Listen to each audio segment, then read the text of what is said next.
BNP মহাসচিব জনাব মির্জা ফখরুল ইসলাম আলমগীরের গতকালের বিবিসির সাক্ষাৎকারের পর রাজনীতির মাঠে বেশ খানিকটা চাপানুতোর চলবে এটা ধারণাই করা যাচ্ছিল, কিন্তু রীতিমতো বোমা ফাটানো হলো এবং এই বোমার সবচেয়ে বড়টি ফাটিয়েছেন জনাব নাহিদ ইসলাম উপদেষ্টা। অন্য আরেকজন ছাত্র উপদেষ্টা জনাব সজীব ভুঁইয়াও কথা বলেছেন। ছাত্রদের অন্যান্য সংগঠনগুলো যারা আছে তাদের দিক থেকেও কথা বলা হয়েছে এবং আমি খুব স্পষ্টভাবে দেখতে পাচ্ছি জনাব মির্জা ফখরুল ইসলাম আলমগীরের বক্তব্যকে ঘিরে সংঘাত তীব্র হয়ে ওঠার আশঙ্কা দেখা যাচ্ছে। এটা প্রায় মোটামুটি নিশ্চিতভাবেই বলা যায় এবং যেভাবে প্রতিক্রিয়াগুলো এসছে সেই প্রতিক্রিয়া তার ইন্ডিকেশন বহন করে। প্রধান আলোচনার মানুষ হচ্ছেন আজ জনাব নাহিদ ইসলাম। তার পুরো স্টেটাস আপনারা অনেকেই দেখেছেন, দেশের মিডিয়াগুলো সেটা পাবলিশ করেছে, এটা করারই কথা। সেটা নিয়ে আমি একটু প্রতিটা বাক্য পড়ে সেটা নিয়ে আমার বক্তব্য বলার চেষ্টা করব। তার আগে ছাত্ররা অন্যরা কে কী বলছেন, এবং খুব মজার ব্যাপার আজকে দ্য ওয়ে ওনারা সবাই প্রতিক্রিয়া দেখিয়েছেন সেটা আদতে জনাব মির্জা ফখরুল ইসলাম আলমগীরের হাইপোথিসিসকেই প্রমাণ করে। তার আগে একটা ছোট্ট অফ টপিক, সেটা হচ্ছে জামায়াত আমির ডাক্তার শফিক ওনার একটা বক্তব্য একই রকম, যে ছাত্ররা যদি ওখানে থেকে দল গঠিত হয় সেটা তাদের সরকারের নিরপেক্ষতাকে প্রশ্নবিদ্ধ করবে, এই আলাপও করেছিলেন, কিন্তু তখন তার বিরুদ্ধে আবার এইভাবে প্রতিক্রিয়া দেখানো হয়নি যেটা এখন দেখানো হচ্ছে। যাই হোক, আমি ছাত্ররা কে কি বলছেন কয়েকটা কথা একটু পড়তে চাই। ছাত্র দুটো সংগঠন বৈষম্য বিরোধী ছাত্র আন্দোলনের সবচেয়ে সিগনিফিক্যান্ট দুজন, জনাব সার্জিস আলম ইনফ্যাক্ট জনাব নাহিদের স্টেটাসটা শেয়ার করেছেন। এরপর আবার কিছুক্ষণ পর লিখছেন, নাহিদ ইসলামের আজকের পোস্টটা দিনে 3 বার করে আগামী 7 দিন পড়বেন। উনি প্রেসক্রাইব করেছেন আমাদেরকে, সবার প্রতি এই আহ্বান জানিয়েছেন। আমি অবশ্য নাহিদ ইসলামের পোস্টটা কয়েকবার পড়েছি, 3 বার তো পড়া হয়েছে, 7 দিন পড়ব কিনা জানি না।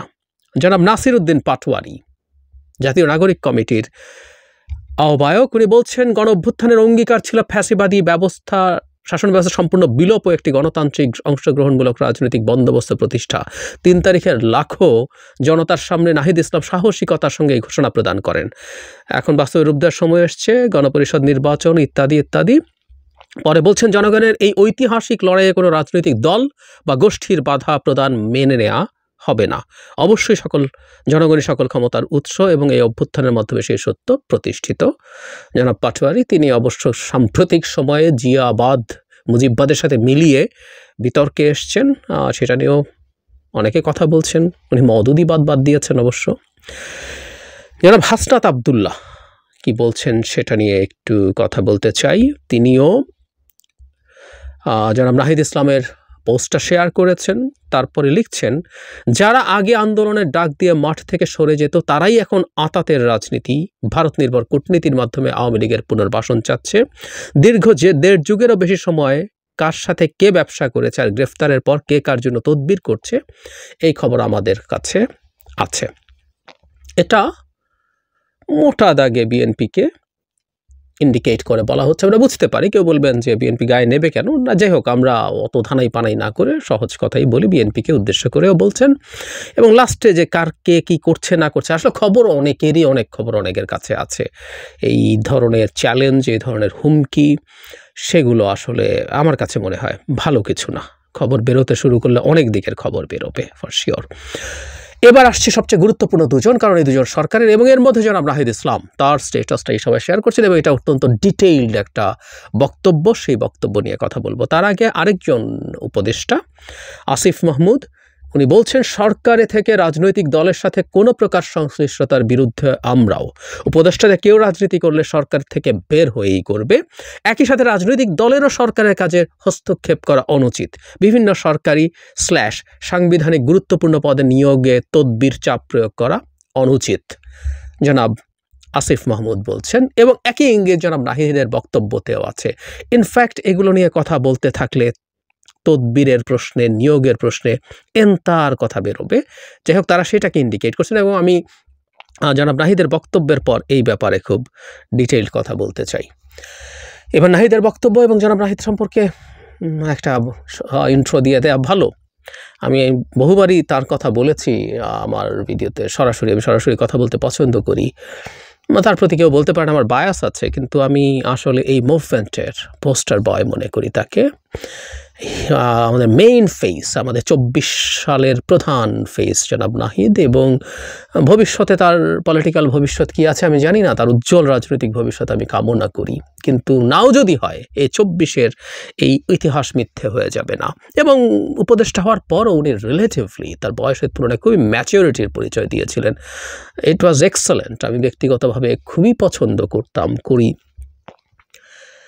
কিন্তু আজ মানে গতকাল উনি যে স্ট্যাটাস দিয়েছেন আমার কাছে ভীষণ ইম্যাচিওর মনে হয়েছে, এবং উনি একটা ডিজাস্টার করেছেন, আমি এভাবেই বলতে পারি। এবং উনি এইসব স্ট্যাটাস দেওয়ার মাধ্যমে এবং বাকিরা সবাই যেভাবে প্রতিক্রিয়া দেখিয়েছেন, ওই যে বলছি জনাব মির্জা ফখরুল ইসলাম আলমগীরের হাইপোথেসিসকে প্রমাণ করছেন। তারও আগে একটা কথা, বিএনপি মহাসচিবের এই ধরনের একটা বক্তব্য আমি তো মনে করি কিভাবে প্রতিক্রিয়া দেখানো হবে সেটা পুরো সরকার এবং ক্যাবিনেট বসে সিদ্ধান্ত নেওয়া দরকার ছিল। ডক্টর ইউনুস সুইজারল্যান্ডে আছেন, তিনি ওয়ার্ল্ড ইকোনমিক ফোরামে গেছেন, এখনও দেশে ফেরেননি।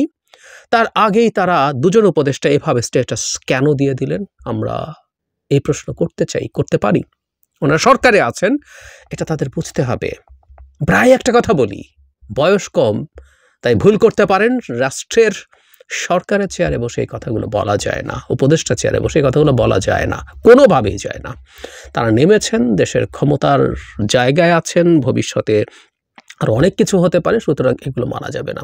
আমি তো মনে করি ফুল ক্যাবিনেট বসে সিদ্ধান্ত নিয়ে 2-3 দিন 4 দিন পর এটার আনুষ্ঠানিক প্রতিক্রিয়া তারা জানাতে পারতেন, এমনকি সেটা যদি তারাও জানাতেন, কিন্তু সবচেয়ে ভালো হতো এটা সরকারের জানালে। কিন্তু আমি যদি এখন পাল্টা প্রশ্ন করি, ডক্টর ইউনুস যদি কনভিন্সড হন নির্বাচনের আগে রাজনৈতিক দলে এই 3 ছাত্র উপদেষ্টা যাক বা না যাক তাদের পদত্যাগ করতে হবে, তারা কি সেটা রেজিস্ট করবেন? তারা কি সেটা কঠোরভাবে ঠেকানোর চেষ্টা করতে রাস্তায় নামবেন? আমি জানি না। এই সিদ্ধান্ত তো ক্যাবিনেট কম্বাইন্ডলি নিতে পারে, ডক্টর ইউনুস ব্যক্তিগতভাবেও নিতে পারেন। যাই হোক, এটা second most disastrous status by any student adviser. প্রথমটা নিশ্চয়ই মাহফুজ আলমের ভারতের ভূমি দখল করে তিনি যে বৃহত্তর বাংলার কথা বলেছিলেন সেটা, এটা সেকেন্ড ওয়ান। আমি পড়ছি, প্রতিটা বাক্যই পড়তে চাই, প্রায় বলি যে এটা একটা রেকর্ড থাকুক, ভবিষ্যতে কখনো কেউ দেখতে চাইলে যাতে সামনে সহজে রেডিমেড পান। আমি পড়ছি, বিএনপি মহাসচিবের নিরপেক্ষ সরকারের দাবি মূলত আরেকটা 1-11 সরকার গঠনের ইঙ্গিত বহন করে। 1-11 বন্দোবস্ত থেকে আওয়ামী ফ্যাসিবাদের উত্থান হয়েছিল। বিএনপি মহাসচিবের বক্তব্যের সামনে আরেকটা 1-11 সরকার, সংসদীয় সংখ্যাগরিষ্ঠতা ও নতজানু পররাষ্ট্রনীতির ধারাবাহিকতা এবং গুম খুন ও জুলাই হত্যাকাণ্ডের বিচার না হওয়ার আলামত রয়েছে। অনেকগুলো অভিযোগ, আসবো সেই জায়গায়। 1-11 মানে আরেকটা 1-11 ঘটাতে চায় বিএনপি। আসছি, ছাত্র গণঅভ্যুত্থানের নেতৃত্বকে মাইনাস করার পরিকল্পনা 5 আগস্ট থেকেই শুরু হয়েছে। 5 আগস্ট যখন ছাত্র জনতা রাজপথে লড়াই করছে, পুলিশের গুলি অব্যাহত রয়েছে, তখন আমাদের আপোষকামী অনেক জাতীয় নেতৃবৃন্দ ক্যান্টনমেন্টে জনগণকে বাদ দিয়ে নতুন সরকার করার পরিকল্পনায় ব্যস্ত ছিলেন। অনেকে ছাত্রদের কথাও বলেছেন সেখানে। আমরা 3 আগস্ট থেকে বলে এসেছি আমরা কোনো প্রকার সেনা শাসন বা জরুরি অবস্থা মেনে নেব না। ওই সময়গুলো নাহিদ সত্যিকার অর্থে জাতির আলোকবর্তিকা হয়ে দাঁড়িয়েছিলেন। আমাদের বারবার ক্যান্টনমেন্টে যেতে বলা হলো, আমরা যেতে অস্বীকার করি। শেষ পর্যন্ত বঙ্গভবনে আলোচনা ও বার্গেনিংয়ের মাধ্যমে ডক্টর ইউনুসকে প্রধান করে অন্তর্বর্তীকালীন সরকারের সিদ্ধান্ত হয়।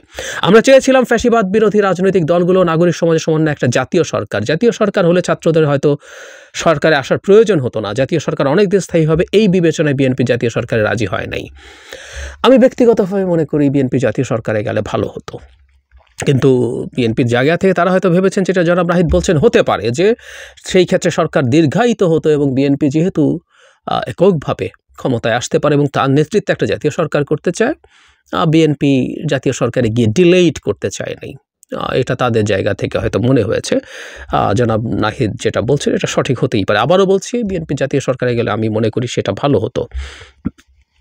যখন হয় নাই তাই বলে এখন নির্বাচন চাওয়া যাবে না, এটা হলো প্রবলেমের জায়গা, তারা মনে করছেন সরকারের থেকে। কিন্তু অভ্যুত্থানের পরই দেশে জাতীয় সরকারের প্রয়োজনীয়তা ছিল বেশি। আচ্ছা, এটা গেল ছিল, অথচ বিএনপি জাতীয় সরকারের কথা বলতেছে সামনের নির্বাচনের পরে। ছাত্ররা এই সরকারের এবং বিদ্যমান বাস্তবতার একমাত্র ফ্যাক্টর, যেটা 1-11 থেকে এর সরকার থেকে বর্তমান সরকারকে সম্পূর্ণভাবে আলাদা করে। বিএনপি কয়েকদিন আগে -2 এর আলোচনা করলে এখন ক্ষমতায় যাওয়ার পথ সুগম করার জন্য নিরপেক্ষ সরকারের নামে আরেকটি 1-11 সরকারের প্রস্তাবনা করছে।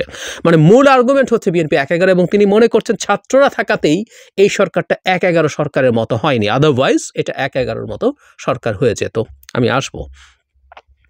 এ ধরনের পরিকল্পনা গণতন্ত্র ও জাতীয় স্বার্থের বিরুদ্ধে যাবে এবং ছাত্র জনতা কোনোভাবেই এটা মেনে নিবে না, এবং আমি মনে করি এটা বিএনপির বিরুদ্ধেও ষড়যন্ত্র। বিএনপি বোঝে না, জনাব নাহিদ বুঝতে পারছেন।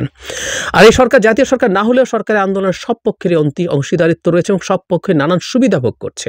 সরকার গঠনের আগে 6 আগস্ট অ্যাটর্নি জেনারেল এবং পুলিশের আগের আইজির নিয়োগ হয়েছিল যারা মূলত বিএনপির লোক।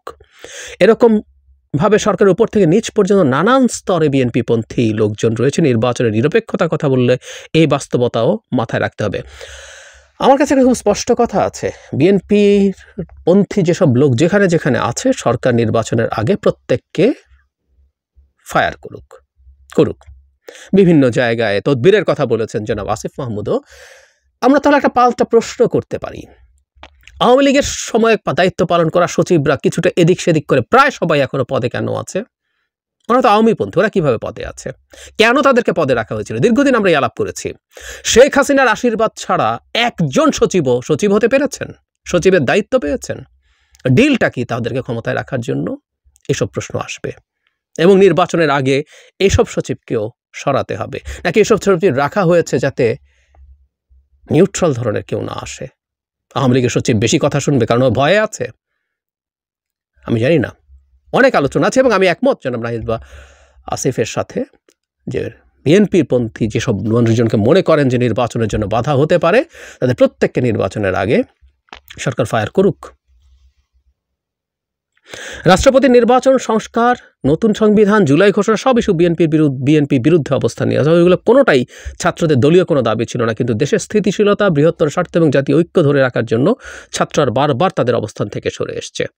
মানে আমরা কোনটা কার দাবি? ছাত্রদের দাবি, জাতির দাবি? স্টাফ টু সাই। ছাত্ররা যখন শেখ হাসিনার পতন চেয়েছিলেন সেটা জাতীয় দাবি ছিল, সেজন্যই ওটা সাকসেসফুল হয়েছে। নানা রকম মানুষ নানা উদ্দেশ্যে নানান কারণে শেখ হাসিনার পতন চেয়েছিল, কিন্তু এখনকার তাদের সবগুলো দাবি জনগণের দাবি কিভাবে প্রমাণ হয় আমি জানি না। তারপর বলছেন কিন্তু এর মানে এই না যে গণতন্ত্র বিরোধী, অভ্যুত্থানের আকাঙ্ক্ষা বিরোধী কোনো পরিকল্পনা হলে সেখানে আমরা বিন্দু পরিমাণ ছাড় দেব। এবার ওনারা কঠোর হচ্ছেন। আওয়ামী লীগের বিষয়ে ভারতের প্রধান দলগুলোর মধ্যে ঐক্য সম্ভব হয়েছে, অথচ বাংলাদেশে আওয়ামী লীগ বিষয়ে আমরা ঐক্য ধরতে পারি নাই। এত হত্যা ও অপরাধের পরও হায়, এই জাতীয় ঐক্য লইয়ে আমরা কি রাষ্ট্র বানাবো? বাংলাদেশকে দুর্বল করা সহজ, কারণ বাংলাদেশকে সহজেই বিভাজিত করা যায়। আমি আশা করি এই বিভাজনের ব্যাপারটা ছাত্র উপদেষ্টারা বা ছাত্রদের যারা দল করছেন, রাজনীতি করছেন, তাদেরও মনে রাখতে হবে। এদেশের বড় বড় লোকেরা অল্প মূল্যে বিক্রি হওয়ার জন্য প্রস্তুত থাকে। বিক্রি হওয়ার আলাপ আসবে বাংলাদেশে, বিক্রি হচ্ছে, অনেকেই হচ্ছে। আমরা খোঁজ খবর কিছুটা হলেও জানি। আমি মনে করি না সমগ্র বিএনপি এই অবস্থান গ্রহণ করে। লাস্টে কিন্তু একটা খুব ইন্টারেস্টিং কথা উনি বলছেন, এবং বিএনপির মধ্যে এক ধরনের কনফ্লিক্ট তৈরি হতে পারে বা তৈরি করার চেষ্টা হিসাবে দেখতে পারি। মানে বিএনপির সবাই এই অবস্থা গ্রহণ করছেন না, এবং বরং বিএনপির কর্মী সমর্থকদের বড় অংশই অভ্যুত্থানের আকাঙ্ক্ষার বাস্তবায়ন চায়। বিএনপির দেশপ্রেমিক ও ত্যাগী নেতৃত্বকে আহ্বান করব ছাত্র জনতার অভ্যুত্থানের বিরুদ্ধে না গিয়ে ছাত্র জনতার সাথে বৃহত্তর ঐক্য ও সংহতির পথ বেছে নিন। লাস্ট প্যারাগ্রাফে মনে হয় যে একটু জনাব মির্জা ফখরুল ইসলাম আলমগীরের যে বক্তব্য নিয়ে তিনি কথা বলছেন সেটা জাস্ট তার নিজস্ব বক্তব্য, এটা বিএনপি এন্ডোর্স করে না, এটা তার কথার টোনে, এবং উনি তাদের প্রতি পাল্টা আহ্বান জানাচ্ছেন যাতে তারা যেটা চাইছেন, তারা এটাকেই অভ্যুত্থানের এক্সপেকটেশন বলছেন, সেটার বিরুদ্ধে যাতে না যায়। ওই যে বললাম, ইট ওয়াজ এ ডিজাস্টার। এই স্ট্যাটাসটা উনি না দিলে সবচেয়ে ভালো হতো, সময় নিয়ে দিলে। তাৎক্ষণিক প্রতিক্রিয়া ভালো হয় না। এটা তাদের মতো কম বয়সে তো আরও ভুল হওয়ার সম্ভাবনা থাকে। যতই শান্ত থাকুক, যতই তার চারিত্রিক গভীরতা থাকুক, দিনের শেষে তিনি একজন বেশ কম বয়স্ক তরুণ, ইন হিজ 20s, mid-20s বা লেট 20s, খুবই কম বয়স। উনি প্রতিক্রিয়া দেখিয়ে ফেলেছেন। আমি এক্সপেক্ট করি তিনি রিয়ালাইজ করবেন। আসি এবার সেই জায়গাটা 1-11 সরকার, মানে আসলে বিএনপি 1-11 সরকার কেন চাইবে? মানে 1-11 সাফারারকে বিএনপি, এবং এখন 1-11 ধরনের একটা সরকার যদি আসে সে কি বিএনপির পক্ষে আসবে? এবং বিএনপি যেমন আওয়ামী লীগকে আগের 1-11 সরকার বসিয়েছে বলে পারসেপশন আছে, সে কি বিএনপিকে বসাতে আসবে? আমি জানি না কোত্থেকে উনি এটা বললেন। আর তাদের কম্পোনেন্টগুলো মানে 3 জন ছাত্র বাদ দিলে বাকি সব কি তাহলে 1-11 মতো? তার মানে উনি কোন ক্যাবিনেটে আছেন যেই ক্যাবিনেটের লোকজন আদতে 1-11? মানে খুবই সারপ্রাইজিং না? উনি একটা ক্যাবিনেটে আছেন যে ক্যাবিনেটের প্রত্যেকটা মানুষকে উনি আসলে ব্লেম করছেন। ওনারা 3 জন না থাকলে এটা 1-11 সরকার হয়ে যেত। তাহলে তারা 3 জন থেকে রাদার তারা এটাকে 1-11 হওয়া থেকে ঠেকিয়ে রাখছেন। তার মানে কি ভীষণ অশ্রদ্ধা এবং অসম্মান এবং সন্দেহ তার ক্যাবিনেটের মানুষদের প্রতি। তাহলে তো আসলে তাদের এবং তাদের হয়ে যারা মাঠে আছেন প্রত্যেকের মাঠে নামা উচিত এই পুরো ক্যাবিনেট পাল্টে ফেলা এবং আমরা পুরোপুরি একটা অভ্যুত্থানের সরকার যেখানে সব ছাত্ররাই উপদেষ্টা হবে আর কেউ হবে না সেটার দাবি করা। আমি এবার বলি, প্রথমে ওই 2 জন এবং পরে জনাব মাহফুজ আলম যদি না যেতেন এই সরকারে, আমরা কি সরকারকে ওন করতাম না? ডক্টর ইউনূসের নেতৃত্বে যদি হতো? আমি এই ধারণার সাথে একমত। ছাত্ররা যদি নাও যেত, আমাদের এই মুভমেন্টের সময় বহু মানুষ শেখ হাসিনার বিরুদ্ধে দাঁড়িয়েছেন, ম্যাচিওরড মানুষদের মধ্যে, বয়স এবং অভিজ্ঞতার ম্যাচিউরিটির কথা বলছি, অনেকেই ছিলেন, আমি নামও বলতে পারি প্রচুর।